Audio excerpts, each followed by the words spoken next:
মায়ের থেকে মাসির দরদ বেশি। যে মা 10 মাস 10 দিন পেটে রেখেছে তার থেকে তার শাশুড়ির দরদ বেশি। আরে বেটা, মার কান্দন কেউ কি বোঝে না? সারা বিশ্বের মানুষ জানে মার থেকে আদর আর কেউ করতে পারে না। মা বসে থাকে ঘরের দরজায়, কখন তার কলিজার ছেলে ঘরে ফিরবে।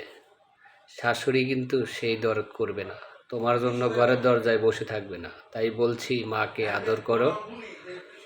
শাশুড়ি তো শাশুড়ি, মার থেকে বেশি কিছু কেউ হতে পারে না।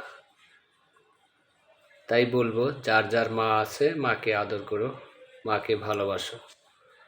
কান দিলে মাই কান দিবে, কান্দার আর কেউ থাকবে না। মা ছাড়া কেউ কান দেবে না। কথাটা যদি আপনাদের ভালো লেগে থাকে অবশ্যই লাইক শেয়ার কমেন্টস করে পাশে থাকবেন, আর সত্যি কথা বলেছি কিনা সেটাও জানাবেন।